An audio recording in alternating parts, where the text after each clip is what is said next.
இல்ல விஜய் ஒன்னும் காங்கிரஸ் கட்சிக்கு புதியவர் அல்ல. அவர் 2010லயே தலைவர் ராகுல் காந்தியை பார்த்து காங்கிரஸ் கட்சியில சேர்றதுக்கான வாய்ப்புகளை குறித்து அவர் ஆலோசனை செஞ்சிருக்காரு.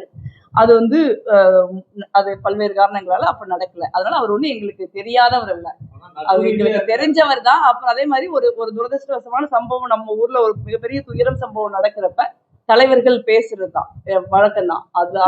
அதுவே ஒரு தேர்தல் கூட்டணிக்கான அச்சாரம் நம்ம சொல்லிட முடியாது. நாங்க திமுக கூட்டணியில இருக்கோம், ரொம்ப காலமா இந்த கூட்டணி இருக்கு. அதனால தேர்தலுக்கு இன்னும் நாள் இருக்கு. அதனால சமூக வலைத்தளங்கள்ல எழுதுறதுலாம் அரசியல் கட்சிகளுடைய முடிவுன்னு நம்ம நினைக்கிறோம். சமூக வலைத்தளங்கள்ல டெய்லியும் கூட ஏதோ ஒரு வதந்திகள் உழவிக்கிட்டு தான் இருக்குது.